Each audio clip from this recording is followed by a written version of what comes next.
Mheshimiwa wa mtandao wetu wa Mokenya TV mahali popote ulipo, natumai umzima ubuheri wa afya. Nami penye nipo kukwema, ingawa kuna nyaa kidogo, lakini ni miongoni mwa mibaraka za Mwenyezi Mungu ambazo tunaendelea kupokea kutoka kwake.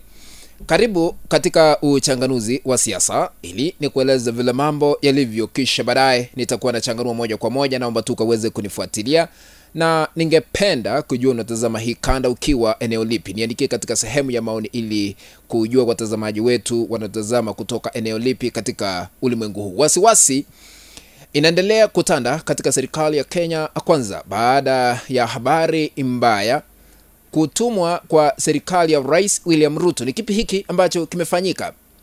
Nitakueleza kwa undani, lakini kwa unyenyekevu tuna heshima kubwa unapoendelea kutazama hii kanda, tukabidhi a like. Kuna alama ya kidole hapa chini, bonyeza hiyo alama ili kutukabidhi a like. Na ikiwa wewe ni mgeni hauja subscribe katika channel yetu ya Mokenya TV, kuna kitufe hapa chini kimeandikwa subscribe.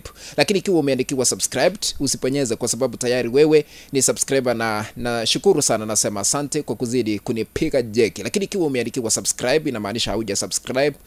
Bonyeza hicho kitufe ili kuandikiwa subscribed, na kariweka kuna kengele. Bonyeza kengele ili kupata kanda zote pindi tu tunapozigaweka katika mtandao huu wa Mokenya TV, maana tunapoweka kanda yoyote ile mpya utakuwa unapokezwa notification kufahamisha kwa Mokenya TV ameweka kanda mpya ambayo inastahili kutazamwa. Sambaza hii kanda kwa 1 2 3 katika mtandao wa WhatsApp na hata katika mtandao ule mwingine wa Facebook ili tuendelee kujulisha wingi tena zaidi. Asanteni sana, karibu ili tusonge mbele pamoja. Tuliweza kushuhudia kiongozi wa chama cha ODM Raila Odinga akitia sahihi katika miezi kadhaa iliyopita kati yake na rais wa sasa William Ruto, sahihi ya makubaliano kwa mkataba ule ili kufanya kazi pamoja, kushirikiana katika uongozi.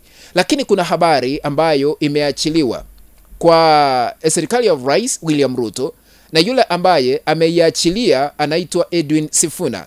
Sifuna ni katibu mkuu wa chama cha ODM, na kile ambacho anazungumza kama sauti ya chama cha ODM, na mwenye chama ni Raila Odinga. Haya yote yaliweza kudhibitishwa na kiongozi wa chama cha ODM ambaye ni Raila Odinga. Yeye mwenyewe alisema chochote ambacho Edwin Sifuna anazungumza kuigonga serikali hapa na pale ni sauti ya chama. Tusikize Raila Odinga, nikirudi nikuwekea sauti, tusikize vile Edwin Sifuna ameachilia kombora kali katika serikali ya Rais William Ruto. Tumsikize Raila Odinga akithibitisha kwamba Edwin Sifuna ni sauti ya chama. And the spokesman of the party is usually the Secretary General, so Sifuna. When Mr. Sifuna speaks, he's speaking on behalf of the party. Ultimately, there's an official position that will be articulated by the party. Sasa umesikiza, kumaanisha Edwin Sifuna anazungumza kama chama. Edwin Sifuna alikuwa katika kaunti ya Migori. Ni kipi hiki ambacho sasa amezungumza? Ni siku ya Ijumaa wakati alikuwa katika kaunti ya Migori. Tumsikize.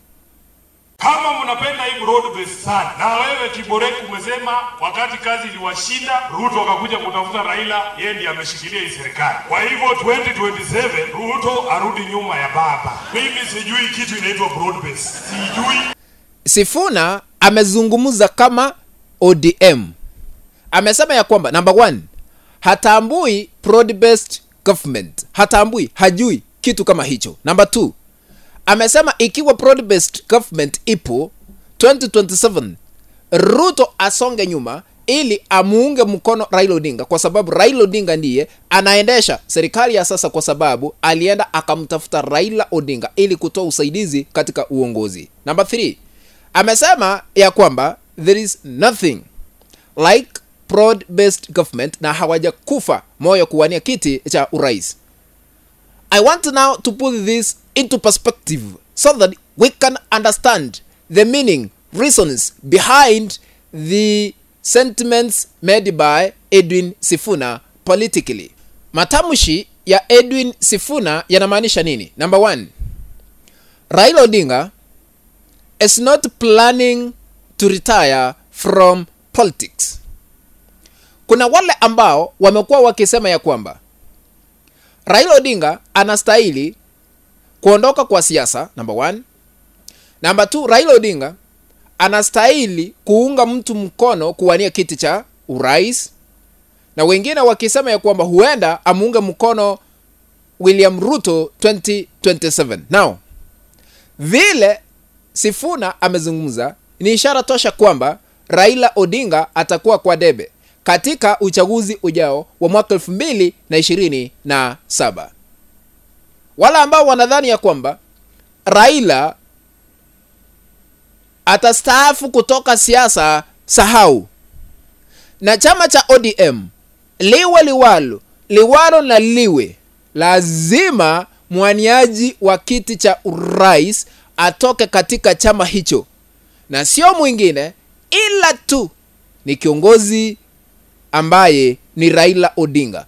Hata yule ambaye ni gavana katika kaunti ya Siaya, James Orengo, amethibitisha yeye mwenyewe na kusema ya kwamba kuna kiongozi ambaye ni maarufu, kuna kiongozi ambaye anakubalika, kuna kiongozi ambaye anapendwa na wananchi, lakini hakuna siku amewahi shinda, na sio mwingine ila tu ni Raila Odinga, kwa madai yale ambayo aliyoyasema ni ukosefu wa uwazi katika uchaguzi wa taifa letu la Kenya. Tusikize kile ambacho James Orengo, gavana wa Siaya, anazungumza. We are living in a country where the most popular man in the country for the last 20 years, Raila Amolo Odinga, cannot win an election because it's being stolen. Kenya is not going to have free and fair election.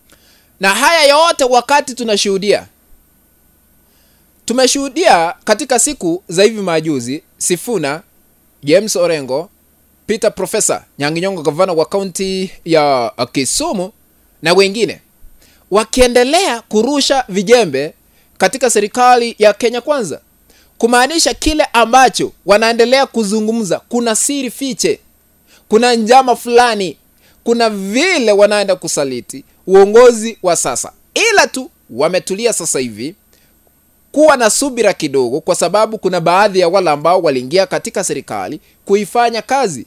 Maana tuliweza kushuhudia mawaziri wana wakitoka katika chama cha ODM, na hata mwanasheria mkuu Dorcas Oduor, kumaanisha na vitu vingine katika serikali wakipendekezwa na Raila Odinga. Sasa hivi ni kutulivu kwa chama cha ODM kidogo, lakini kuna wale ambao sasa wanatumika kuwasilisha ama kupitisha ujumbe kwamba hatupo pamoja katika uchaguzi ujao wa mwaka 2027. Lakini kuna kitu najiuliza, ikiwa Raila Odinga atawania kiti cha urais pasipokuwa na uungwaji mkono wa Dr. Fred Matiang'i, Kalonzo Musyoka, Martha Karua, Eugene Wamalwa, kwa sababu walikuwa katika sasa Azimio la Umoja na hata support ya aliyekuwa rais wa taifa la Kenya Uhuru Kenyatta, Raila Odinga anaweza kushinda kweli. Lakini nimeona mabadiliko makubwa katika siasa.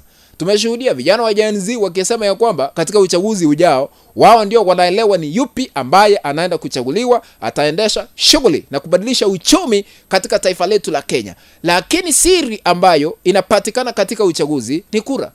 Kumaanisha lazima watu wajitokeze kuhakikisha ya kwamba wamepokezwa vitambulisho na kadi za kura, ili kuhakikisha ya kwamba kuna mabadiliko katika uchaguzi ujao wa mwaka 2027.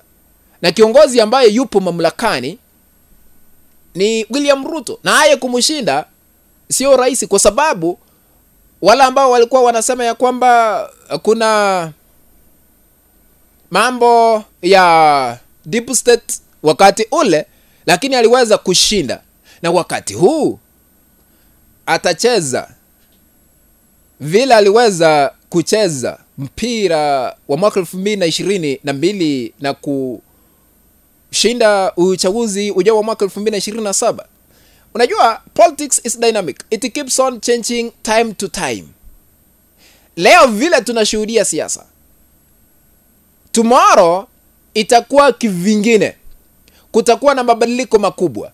Lakini kuna asilimia kubwa ambayo inatazamia kubadilisha viongozi wale ambao waliweza kuchaguliwa katika uchaguzi uliopita, hata awe MCA, kile ambacho kinaenda kufuatiliwa kuhakikisha kwamba kuna viongozi wanachaguliwa ni kupitia maendeleo na kuimarishwa kwa uchumi humu nchini. What do you think? Kufikia hapo mpenzi mtazamaji, ndipo natia kikomo katika uchanganuzi wa masuala haya ya kisiasa. Tukutane katika kanda ambayo nitatengeneza hapo baadaye. Ikiwa hauja subscribe na kuomba tu uweze kusubscribe na sambaza hii kanda kwa 1 2 3 katika mtandao wa WhatsApp na hata katika mtandao ule mwingine wa Facebook ili tuendelee kujulisha wingi tena zaidi. Asanteni sana, tukutane in the next video. Bye bye.